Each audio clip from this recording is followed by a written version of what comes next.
नमस्कार दोस्तों, infra talks के नए एपिसोड में आपका स्वागत है। तो चलिए शुरू करते हैं। पहली खबर की शुरुआत करते हैं तेलंगाना से, जहां पर दोस्तों अमेरिकन कंपनी अलाइन टेक्नोलॉजी के द्वारा एक नया मैन्युफैक्चरिंग प्लांट सेटअप किया जाएगा तेलंगाना के अंदर, स्पेसिफिकली कैपिटल सिटी हैदराबाद में। और इसके लिए वो 1800 करोड़ रुपीस की इन्वेस्टमेंट करेंगे। तो दोस्तों ये प्लांट अनाइल टेक्नोलॉजी का overall globally 4th manufacturing plant होगा और भारत के अंदर इनफैक्ट उनका पहला मैन्युफैक्चरिंग प्लांट होगा। 3D printing, advanced manufacturing systems और डिजिटल टेक्नोलॉजीज इनके द्वारा डिप्लॉय की जाएंगी, जिसके चलते डेली बेसिस पर 1 मिलियन क्लियर अलाइनर पार्ट्स यहाँ पर प्रोड्यूस हो पाएंगे। अगले साल के अंदर अंदर ये प्लांट तैयार हो जाएगा और 300 के आसपास जॉब्स इसके थ्रू जनरेट होंगी। अगली दोस्त अपडेट बिहार से है, जहाँ पर दोस्तों हमारी रेलवेज के द्वारा बिहार के अंदर Kiul Jhajha 3rd rail line के लिए 962 करोड़ रुपये सैंक्शन कर दिए गए हैं। और अभी इस रेल लाइन को आगे बढ़ाने के लिए ईस्ट कोस्ट रेलवे जोन को रिस्पॉन्सिबिलिटी दी गई है। तो दोस्तों मैं आपको बता दूं कि इस रेल लाइन को रिसेंटली ही यूनियन कैबिनेट की अप्रूवल मिल गई थी और अब इसके लिए जो पैसा लगना था वो भी एलोकेट कर दिया गया है। दानापुर डिवीजन के अंदर ये रेल लाइन बनकर तैयार होगी और 54 किलोमीटर के आसपास इसकी लेंथ होगी। और मैं आपको बता दूं कि Delhi Howrah main line corridor का ये हिस्सा है। दिल्ली हावड़ा कॉरिडोर पर मल्टीपल रेल सेक्शंस की मल्टी ट्रैकिंग की जा रही है 17,000 करोड़ रुपीस खर्च करके, और ये 3rd रेल लाइन भी उसी का ही हिस्सा है। अगली दोस्तों अपडेट उत्तर प्रदेश से है, जहां पर दोस्तों यूपी सरकार के द्वारा एक data centre cluster Bundelkhand area में भी सेटअप किया जाएगा। और इसको लेकर यूपी के सीएम ने ऑफिशियल्स को ये कहा है कि कंपनीज को इसके लिए परसुएड करना स्टार्ट कर दिया जाए। तो दोस्तों अगर आपको नहीं पता तो मैं आपको बता दूं कि यूपी सरकार उनकी स्टेट के अंदर 8 अलग अलग डेटा सेंटर क्लस्टर्स को तैयार करने वाली है। और अभी उनके द्वारा बताया गया है कि वो ये नहीं चाहते हैं कि ये सारे के सारे डेटा सेंटर क्लस्टर्स सिर्फ एनसीआर रीजन में ही बने। एनसीआर के अलावा यूपी के जो दूसरे पार्ट्स है वहाँ पर भी ऐसे क्लस्टर्स को तैयार किया जाए। और इसके लिए ऑब्वियसली जो कंपनीज हैं उनको मनाना होगा कि वो यूपी में एनसीआर के जो एरियाज हैं उनके अलावा दूसरे एरियाज में भी इन्वेस्टमेंट करें, स्पेसिफिकली डेटा सेंटर के एरिया में। तो अभी फिलहाल उसको लेकर भी डायरेक्शंस दे दिए गए हैं। बुंदेलखंड इंडस्ट्रियल डेवलपमेंट अथॉरिटी जो कि झांसी के अंदर एक नई सिटी सेटअप कर रही है नोएडा के लाइंस पर, उन्हीं को ही इस डेटा सेंटर क्लस्टर को तैयार करने की रिस्पॉन्सिबिलिटी दी गई है।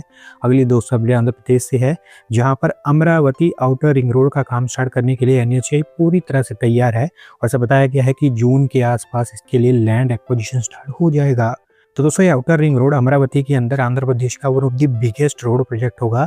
189.4 किलोमीटर की इसकी टोटल लेंथ होगी और 30,000 करोड़ रुपीस का इसके ऊपर खर्च आएगा। मल्टीपल स्टेट हाईवेज और नेशनल हाईवेज के साथ में कनेक्ट होगा। 6 लेन के इस एक्सप्रेसवे को एक्सेस कंट्रोल्ड बनाया जाएगा। डीपीआर के अकॉर्डिंग अभी इस एक्सप्रेसवे के लिए 7,400 एकर्स ऑफ लैंड की जरूरत है, जो कि आंध्र प्रदेश के 5 अलग अलग डिस्ट्रिक्ट्स के 97 विलेजेस में एक्वायर की जाएगी। और अभी जहाँ पर भी लैंड एक्वायर की जानी है वहाँ पर मैपिंग और सर्वे वगैरह कंप्लीट हो चुके हैं। लैंड पार्सल आइडेंटिफाई हो चुके हैं कि कौन कौन से लैंड पार्सल्स को एक्वायर किया जाएगा। और जैसे ही आंध्र प्रदेश सरकार उनकी तरफ से यहाँ पर काम कंप्लीट करती है, जो कि वो प्रीलिमिनरी काम से यहाँ पर करने में लगे हुए हैं, तो जून के आसपास एनएचएआई इसका लैंड एक्विजिशन स्टार्ट कर देगा। अगली दोस्तों अपडेट महाराष्ट्र से है, जहाँ पर दोस्तों गढ़चिरौली एयरपोर्ट को लेकर काम आगे बढ़ता हुआ दिखाई दे रहा है, क्योंकि इस एयरपोर्ट को लेकर महाराष्ट्र गवर्नमेंट के द्वारा लैंड एक्विजिशन के लिए 104 करोड़ रुपीस एलोकेट कर दिए गए हैं। तो दोस्तों Gadchiroli airport completely green field airport होगा, जिसको महाराष्ट्र एयरपोर्ट डेवलपमेंट कंपनी बनाएगी। इस एयरपोर्ट के लिए टोटल 311.81 हेक्टेयर्स ऑफ लैंड की ज़रूरत है, जिसमें से ज़्यादातर लैंड तो प्राइवेट लैंड है, जबकि कुछ हिस्सा फॉरेस्ट लैंड का भी है, जिसको डाइवर्ट किया जाएगा इस एयरपोर्ट के कंस्ट्रक्शन के लिए। और अभी इनिशियल प्लान्स के अकॉर्डिंग 2500 मीटर से लेकर 250 मीटर तक का एक रनवे तैयार किया जाएगा, जो कि वाइड बॉडी एयरक्राफ्ट को काफ़ी इजीली हैंडल कर पाएगा। अगर सब कुछ यहाँ पर प्लान के अकॉर्डिंग जाता है तो आप उम्मीद कर सकते हैं कि अगले 4-5 सालों के अंदर अंदर ये एयरपोर्ट तैयार हो जाएगा।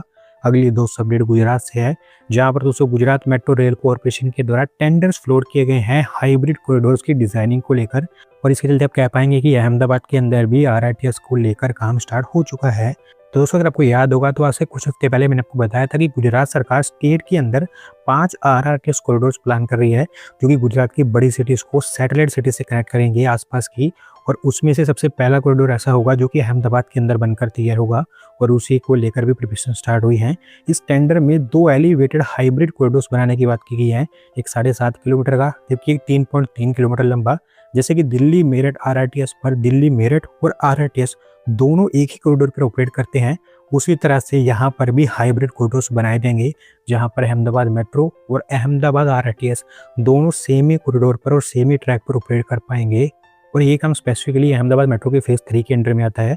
2825 करोड़ रुपीस का टेंडर है जहाँ पर कंसल्टेंट हायरिंग स्टार्ट हो चुकी है और ओवरऑल इसके चलते आप यही कह सकते हैं कि अहमदाबाद के अंदर आरआरटीएस को लेकर इनिशियली प्रिपरेशन स्टार्ट हो गई है। आज की दोस्तों आखिरी अपडेट वेस्ट बंगाल से है, जहाँ पर दोस्तों वेस्ट बंगाल सरकार के द्वारा लैंड ट्रांसफ़र स्टार्ट कर दिया गया है बॉर्डर फेंसिंग को लेकर। और अभी जैसे-जैसे बीएसएफ को बॉर्डर पर लैंड मिल रही है, वैसे-वैसे उनके द्वारा बॉर्डर फेंसिंग भी स्टार्ट कर दी गई है। तो दोस्तों आज से कुछ दिन पहले वेस्ट बंगाल सरकार के द्वारा कहा गया था कि वो बॉर्डर सिक्योरिटी फोर्स यानी कि बीएसएफ को 45 डेज़ के अंदर लैंड दे देंगे ताकि बॉर्डर फेंसिंग को जल्दी से जल्दी कंप्लीट किया जाए। और अभी क्योंकि काफ़ी तेज़ी से यहाँ पर लैंड ट्रांसफ़र की जा रही है, तो सिलीगुड़ी के अंदर 27 किलोमीटर के हिस्से पर बॉर्डर फेंसिंग स्टार्ट हो चुकी है। बीएसएफ की आउटपोस्ट और एडिशनल इंफ्रास्ट्रक्चर के लिए भी प्लॉट्स रिजर्व कर लिए गए हैं। होपफुली आपको यहाँ पर जल्द फेंसिंग कंप्लीट होती हुई दिखाई देगी। तो दोस्तों आज की वीडियो में बस इतना ही।